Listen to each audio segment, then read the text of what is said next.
Hello बच्चों, जय Hind. Topic चल रहा है कैलोरीमेट्री।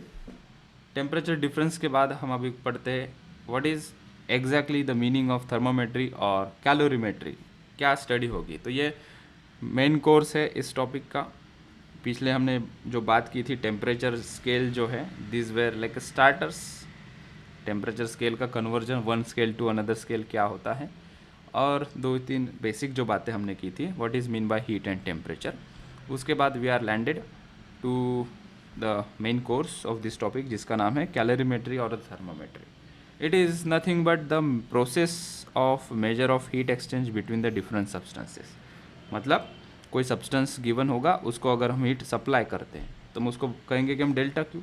डेल्टा लिखने का मतलब क्या है, बॉडी के पास ऑलरेडी कुछ हीट होगी ना बिकॉज ऑफ टेम्परेचर, भले ही वो -10 पे हो, 5 डिग्री सेल्सियस पे हो, 10 डिग्री सेल्सियस पे हो, वो पर्टिकुलर टेम्परेचर के ऊपर उसके पास कुछ हीट होगी।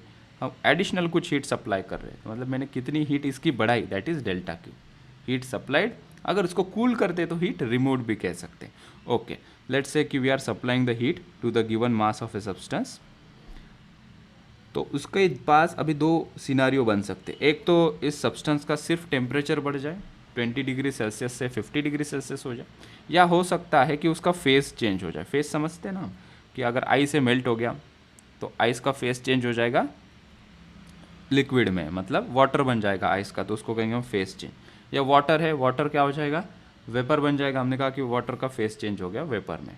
या कैम्फर बॉल डायरेक्टली उड़ जाता है वेपर में, उसको कहते हैं सब्लिमेशन। तो there are two situations happen. ये एक रास्ते से जा सकता है, ये रास्ते से, डिपेंडिंग अपॉन कितना हम हीट सप्लाई करते हैं। ठीक है, ज़्यादा हीट सप्लाई नहीं करेंगे तो सिर्फ टेम्परेचर चेंज होगा, ज़्यादा हीट सप्लाई कर देंगे तो उसका फेस चेंज होगा। तो इसके ज़्यादा कम, ये हम थोड़ा टेक्निकल बातें आगे चल के करेंगे। हम अभी पहले इसका फॉर्मूला जानना चाहते हैं कि कितनी हीट सप्लाई की, कितने मास को, और उसका कितना टेम्परेचर चेंज हो, कुछ रिलेशन होगा इनके बीच में। तो हमने कहा अगर टेम्परेचर हम बढ़ाते हैं हीट सप्लाई करके इस बॉडी का, तो कितनी हीट लगेगी वो किसके ऊपर डिपेंड है, कि कितना टेम्परेचर डिफरेंस उनके बीच में क्रिएट हुआ। कितना टेम्परेचर पहले था, हीट देने के बाद कितना टेम्परेचर हुआ किसका, कोई भी सब्सटेंस का। सब्सटेंस कौन हो सकता है, कोई भी सब्सटेंस हो सकता है, सॉलिड, लिक्विड, गैस। ठीक है, कंसिडर करो वाटर ले रहे हो। कितना मास है उस सब्सटेंस का, उसके ऊपर भी डिपेंड करेगा कि कितनी हीट सप्लाई करनी पड़ेगी या कितनी हीट रिमूव करनी पड़ेगी। तो इनको जब हमने रिलेशन बनाया तो मास और डेल्टा टी तो था ही, साथ में एक कांस्टेंट मिल गया जिसका नाम है specific heat of a substance. आगे के स्लाइड में हम देखेंगे what is basically meaning of specific heat of a substance. So delta Q is equals to M S delta T is a one significant formula.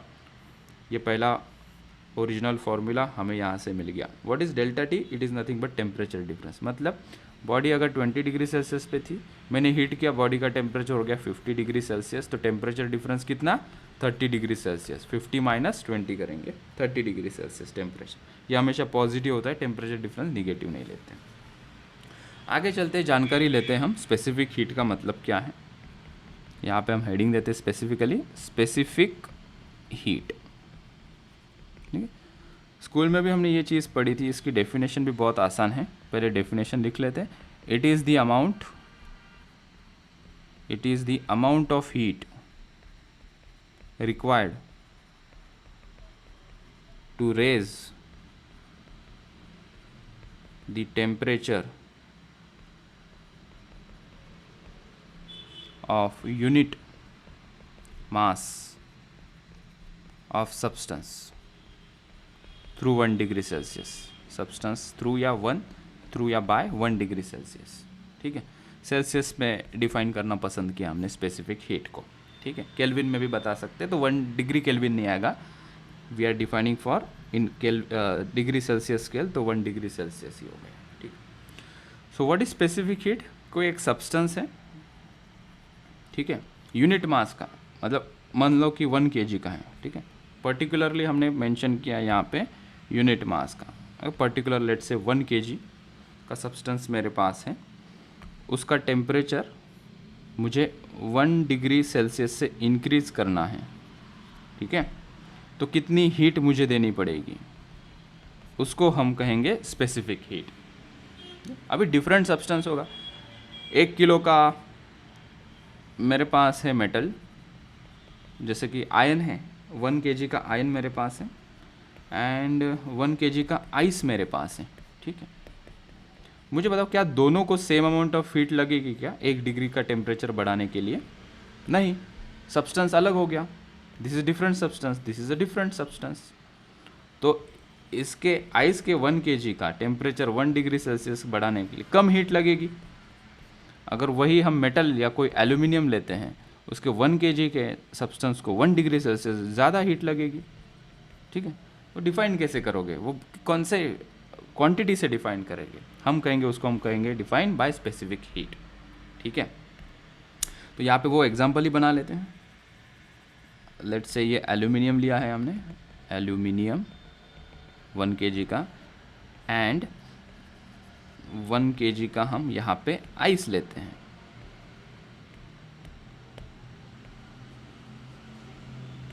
अब इसका temperature बढ़ाना है हमें 1 डिग्री सेल्सियस से, तो क्या सेम हीट लगेगी क्या? नहीं। इसको डेल्टा Q1 लिख देते हैं, इसको हम डेल्टा Q2 लिख देते हैं, ठीक है। तो हमने देखा यहाँ पे delta Q1 is greater than delta Q2, ठीक है, टू अंडरस्टैंड दिस, ठीक है ना। स्पेसिफिक हीट का कुछ फॉर्मूला वगैरह है क्या? हमने देखा हमारे पास तो एक ओरिजिनल फॉर्मूला है, delta Q is equals to MS delta T, ठीक है। यहाँ से हमने S को डिफाइन करना था ना, हमने कैसे डिफाइन किया? 1 यूनिट ऑफ मास का टेम्परेचर 1 डिग्री सेल्सियस से बढ़ाना है, मतलब यहाँ पे M को लिखेंगे 1 kg, वो पर्टिकुलरली स्पेसिफिक हीट वो सब्सटेंस की, इनटू यहाँ पे इसको लिखेंगे 1 डिग्री सेल्सियस। टेम्परेचर डिफरेंस कितना है? 1 डिग्री सेल्सियस। तो delta Q is equals to क्या मिल रहा है? S मिल रहा है। तो this is nothing but specific heat. शब्दों में इसे बयां कर लेते हैं, चीज़ों को छोटा करते हैं। एग्जैक्टली स्पेसिफिक हीट किसका ज़्यादा है? एल्यूमिनियम का स्पेसिफिक हीट ज़्यादा है या आइस का स्पेसिफिक हीट ज़्यादा है? वो कैसे डिफाइन होगा? वो इस S से डिफाइन होगा। स्पेसिफिक हीट कौन से सिंबल से दिखाते हैं? S से दिखाते हैं, ठीक है। मतलब क्या है? एक पॉइंट हम यहाँ पे नीचे लिखते हैं, number 1, for a substance if S is low, S काफ़ी छोटा है, S की वैल्यू काफ़ी छोटी, पहले उसका यूनिट लिख लेते हैं ना। यूनिट क्या है इसका? स्पेसिफिक हीट का यूनिट होता है joule per kg degree Celsius. Degree Celsius नीचे ही है, या इसका दूसरा यूनिट हम डिफाइन कर सकते हैं जूल पर kg केल्विन, या इसको calories per gram degree Celsius में भी डिफाइन होता है, ठीक है। यहाँ से देख सकते हो सीधा सीधा कैसे आया है ये। In this formula if you see S is equals to, ये क्या होगा? Delta Q upon M into delta T। So this is joule if you take in degree Celsius and this is in kg। तो unit क्या बना यहाँ से? के joule per kg degree Celsius. Temperature difference अगर केल्विन में होगा तो जूल पर kg केल्विन, या आगे चल के हम देखेंगे उसको मोस्टली हम ये यूनिट में डिफाइन करते हैं, calories per gram degree Celsius, ठीक है। अभी मुझे जानना है कि स्पेसिफिक हीट एल्यूमिनियम की ज़्यादा है या आइस की ज़्यादा है। हमने यहाँ पे देखा 1 kg of aluminium will take more amount of heat to increase the temperature by 1 degree Celsius, common sense से पता है हमें। Ice will take less amount of heat to increase 1 kg of ice through 1 degree Celsius. तो किसका specific heat ज़्यादा? इसका specific heat ज़्यादा या इसका स्पेसिफिक हीट ज़्यादा? इसका स्पेसिफिक हीट हम दिखा देते हैं SI से, इसका स्पेसिफिक हीट दिखाते हैं हम S एल्यूमिनियम SAL से, ठीक है। नीचे हम कुछ कमेंट लिखते हैं, उसके ऊपर से हमें आंसर देने में आसानी होगी। For a substance if S is low, इसका मतलब क्या है? S की वैल्यू किसी सब्सटेंस की कम है, इसका मतलब क्या है कि स्मॉल डेल्टा Q मतलब small supply of heat will result large rise in temperature, मतलब कम हीट देने से ज़्यादा टेम्परेचर बढ़ जाता है। और दूसरा, for a substance if S क्या है? Specific heat. स्पेसिफिक हीट किसी सब्सटेंस की हाई है, इसका मतलब क्या है? Even large amount of heat, वो लार्ज अमाउंट ऑफ हीट को मैं लिख रहा हूँ, even large delta Q will result in small increase in temperature, small increase in temperature. अगर ये समझ गए तो मुझे बताओ इन दोनों में से कौन सा स्पेसिफिक हीट बढ़ा, एल्यूमिनियम का बढ़ा या आइस का बढ़ा? आइस का। आइस का सर। लो किसका है specific heat? Aluminium. High specific heat किसका है? ठीक से पढ़ो।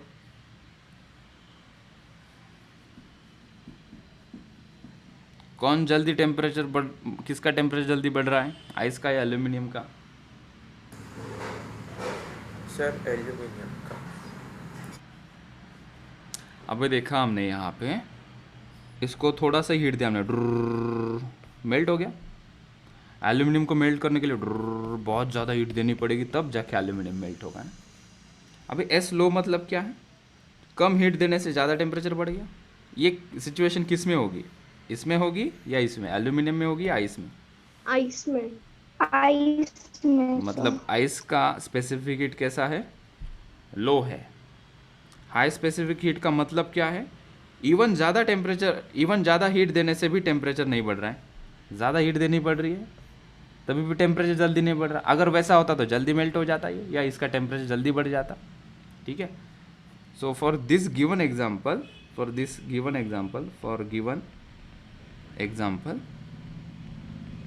We can say specific heat of ice is less than specific heat of aluminium.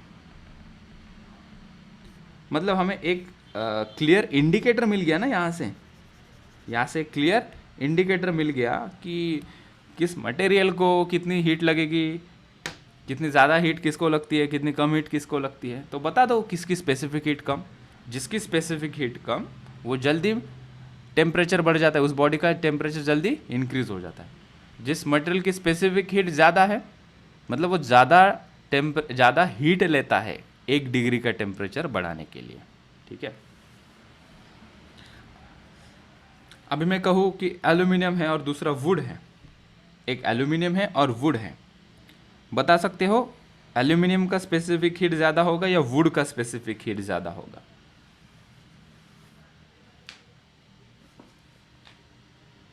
Aluminium का स्पेसिफिक हीट ज़्यादा होगा या वुड का स्पेसिफिक हीट ज़्यादा होगा? एल्यूमिनियम का ही रहेगा ज्यादा हीट। नहीं, एल्यूमिनियम जल्दी हीट हो जाएगा। Aluminium is a conductor. So low specific heat for metal. अगर मेटल नॉन मेटल को कंपेयर करेंगे ना, तो मेटल का स्पेसिफिक हीट कम होता है कंपेयर टू, यहाँ पे तो मैं आइस के साथ कंपेयर कर रहा था इससे। ठीक है। मैं अगर मेटल नॉन मेटल की बात करूँ तो मैं कहूँगा कि मेटल का स्पेसिफिक हीट कम होता है एंड नॉन मेटल का स्पेसिफिक हीट ज़्यादा होता है। ठीक है। लकड़ी ले लो भाई, लकड़ी को एक एंड से गर्म करो और एक वही छोटा सा पीस 1 kg की लकड़ी ली मैंने और 1 kg का एल्यूमिनियम लिया, हीट करने चले मैं देखता हूँ तो एल्यूमिनियम का जल्दी टेम्परेचर इंक्रीज हो जाएगा क्योंकि aluminium is a conductor. Would का देखा मैं, वुड का टेम्परेचर इंक्रीज ही नहीं हो रहा है because wood is a insulator. So wood will take more heat to increase its 1 degree Celsius temperature. ठीक है। So this is the specific heat. हम आगे चलते हैं और 2 टर्म इसके मिलेंगे हमारे पास। एक तो स्पेसिफिक हीट हमने देखी, अभी हम देखते हैं heat capacity. Let's understand heat capacity and will close today's session. यहाँ पे हमने हेडिंग दिया heat capacity, heat capacity of a body. तो पहले थोड़ा रिकॉल कर लेते हैं हम स्पेसिफिक हीट की डेफिनेशन हमने क्या बनाए, उसी से कंपेयर करते चलना है। It is the amount of heat required to raise the temperature of a unit mass of a substance by 1 degree Celsius. यहाँ पे इंपॉर्टेंट वर्ड क्या था, यूनिट मास, मतलब 1 kg मास का टेम्परेचर 1 डिग्री सेल्सियस बढ़ाने के लिए जो कुछ हीट लगती है उसको हमने स्पेसिफिक हीट कहा था। अभी देखते हैं हीट कैपेसिटी को मैं कैसे डिफाइन कर रहा हूँ। It is the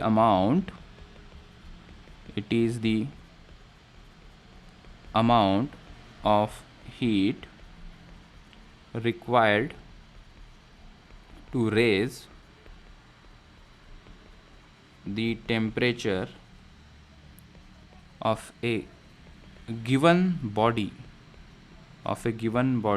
by 1 degree Celsius. यहाँ पे स्पेसिफिकली हमने 1 kg या यूनिट मास स्पेसिफाई नहीं किया है, जितनी भी बॉडी का मास गिवन है उसका टेम्परेचर 1 डिग्री सेल्सियस बढ़ाने के लिए कितनी हीट लगेगी उसको कहेंगे हम हीट कैपेसिटी, या कई बार इसको थर्मल कैपेसिटी से भी बोला जाता है। दूसरा नाम इसका थर्मल कैपेसिटी, हीट कैपेसिटी या थर्मल कैपेसिटी भी कहते हैं इसे। ठीक, अच्छा, तो हीट कैपेसिटी को अगर मैं सी से ही इंडिकेट करूं तो वो क्या होगा हमारे पास m इंटू एस। ठीक है, हीट कैपेसिटी को अगर मैं सी से डिनोट करता हूं तो वो क्या होगा मास into specific heat. Unit mass होता, अगर इसको 1 kg कर देंगे तो वो स्पेसिफिक हीट बन जाएगी, अगर मास से इसे मल्टीप्लाई कर देते हो तो वो हो जाएगी heat capacity of a body. ठीक है, स्पेसिफिक हीट यूनिट मास के लिए डिफाइन था, हीट कैपेसिटी गिवन मास के लिए डिफाइन है, इसलिए m से इसे मल्टीप्लाई किया हमने, और इसका यूनिट क्या दिखा, उसका सिंबल क्या दिखा हमने यहाँ पे c से दिखा है। ठीक है, सिंबल अलग अलग हो सकते हैं, उसकी चिंता ना करें। अब इसका यूनिट देखते हैं हमने देखा स्पेसिफिक हीट का यूनिट क्या था, joule per kg degree Celsius. तो स्पेसिफिक हीट को ही तो मास से मल्टीप्लाई कर रहे हैं हम, स्पेसिफिक हीट S से डिफाइन की है, उसको मास m से मल्टीप्लाई करेंगे तो क्या मिल रहा है मुझे हीट कैपेसिटी C। मतलब इस यूनिट को अगर kg से मल्टीप्लाई करोगे तो ये kg और ये kg उड़ जाएगा। यहाँ पे लिखते हैं, हमने लिखा यहाँ पे स्पेसिफिक हीट का यूनिट क्या लिखा था हमने, joule per kg degree Celsius. ठीक है, यहाँ पे मैं क्लियरली लिख दूँ पहले ताकि हमें इसकी अंडरस्टैंडिंग बढ़े। C क्या है भाई, it is a heat capacity या thermal capacity. Heat capacity is equals to what is m mass into what is s specific heat. Specific heat, तो स्पेसिफिक हीट को मास से मल्टीप्लाई करेंगे तो ये स्पेसिफिक हीट के यूनिट को अगर मास के यूनिट से मल्टीप्लाई करेंगे तो kg चला जाएगा, तो मुझे हीट कैपेसिटी का यूनिट मिल जाएगा। ठीक है, तो हीट कैपेसिटी का यूनिट मुझे क्या मिल रहा है, ये है kg इंटू ये है joule per kg degree Celsius, ताकि हम कभी भूले ना इसका यूनिट, इसलिए इस प्रकार बता रहा हूँ। तो हमें स्पेसिफिक हीट का यूनिट क्या मिला, जूल पर डिग्री सेल्सियस। ठीक है, not necessary joule per degree Celsius, joule per kelvin भी कर सकते हैं, जूल पर केल्विन भी डिफाइन कर सकते, not necessary joule per kelvin, calorie per degree Celsius से भी हम इसको डिफाइन कर सकते हैं। So we have 3 units to mention, heat capacity joule per degree Celsius, joule per kelvin या calorie per degree Celsius, depending upon question में किस वे में पूछा है। बाकी की क्वांटिटी मास केजी में दिया है या ग्राम में दिया है, हीट जो सप्लाई कर रहे हैं वो जूल में है या कैलोरीज में, डिपेंडिंग अपॉन हम डिफाइन करेंगे कि इसमें उसे मेजर करना है। ठीक है, सो कल के लेक्चर में और इसके दोनों भाई मिलेंगे हमें, मैकेनिकल हीट, इसको कहते हैं mechanical equivalent of heat and water equivalent of a substance, ये दोनों चीज़ें इसके अंदर पढ़ेंगे, और बस उसके न्यूमेरिकल होने के बाद फेस ट्रांसफॉर्मेशन आएगा and topic will be over. ठीक है, सो आज मंडे है, ये सैटरडे तक तो आराम से ये टॉपिक ख़त्म हो जाएगा, वेरी इजी टॉपिक। ठीक है, सो आज के लेक्चर में हमने क्या क्या पढ़ा, यहाँ पे हमने डिफाइन किया what is mean bye calorimetry, thermometry क्या होता है, ये प्रोसेस होती है, हम हीट सप्लाई करेंगे, बॉडी का टेम्परेचर चेंज होगा या तो उसकी फेस चेंज हो सकती है। हमें एक रिलेशन मिला फिर delta Q is equals to M S delta T, where M is the mass of the body, S is the specific heat of the substance, and delta T is nothing but temperature of और increase in the temperature, call it as temperature difference. Specific heat क्या था, 1 kg substance का temperature 1 degree Celsius से बढ़ाने के लिए मुझे कितनी हीट सप्लाई करनी पड़ेगी, that is called as specific heat. तो स्पेसिफिक हीट से आइडिया आती है कि पर्टिकुलर सब्सटेंस के लिए कितनी हीट देनी ज़रूरी है, वो हमने यहाँ डिफाइन किया, फॉर्मूला लिया हमने delta Q is equals to M S delta T, specific heat को डिफाइन किया, it is the amount of heat required to raise the temperature of unit mass of a substance by 1 degree Celsius. And then हमने कहा कि specific heat किसी substance की कम है, इसका मतलब क्या है, कम हीट में उसका टेम्परेचर बढ़ जाएगा। किसी सब्सटेंस का स्पेसिफिक हीट ज़्यादा, इसका मतलब है कम ज़्यादा हीट देने से भी उसका टेम्परेचर नहीं बढ़ रहा है। ठीक है, सो फॉर मेटल एस लो होता है generally, for non metal S की वैल्यू काफ़ी ज़्यादा होती है, ठीक है। यूनिट की हमने बात की, यहाँ पे हमें यूनिट मिला joule per KG degree Celsius, joule per KG kelvin या calories per gram degree Celsius. These are the different unit. यही फॉर्मूला को हमने लिया, यहाँ पे लिखा S is equals to delta Q upon m into delta T. तो delta Q is nothing but joule, mass if you measure in KG and temperature if you measure in degree Celsius, ये unit बन जाएगा। अगर temperature kelvin में major होगा तो ये, अगर हीट और मास कैलोरीज और ग्राम में मेजर होंगे तो ये यूनिट हम फॉलो करेंगे। फिर हमने देखा हीट कैपेसिटी क्या होती है। हीट कैपेसिटी होती है, ये भी हीट देनी है सब्सटेंस को, it is the amount of heat required to raise the temperature but not by unit mass, given mass of a body by 1 degree Celsius. तो हीट कैपेसिटी डिफाइन हुआ mass into specific heat. 1 kilo का हो सकता है, 2 kilo का हो सकता है, 3 किलो का हो सकता है। तो 3 किलो का मास हीट करने में कितनी एनर्जी लगेगी, उसको हम कहेंगे heat capacity of a body. तो उसकी स्पेसिफिक हीट ले लो, और वो 3 किलो का है तो 3 इंटू स्पेसिफिक हीट कर देंगे, तो हमें हीट कैपेसिटी उसकी मिल जाएगी। तो mass is nothing but KG, specific heat का यूनिट हमने अभी देखा joule per KG degree Celsius, KG cut हो गया तो हमें हीट कैपेसिटी का यूनिट मिला joule per degree Celsius, joule per kelvin या calories per degree Celsius, depending upon what we are following the unit in the questions, ठीक है। कल के लेक्चर में जैसे मैंने बताया water equivalent and mechanical equivalent of heat हम उसकी बात करेंगे, ठीक है। आज के लेक्चर में इतना है, थैंक यू।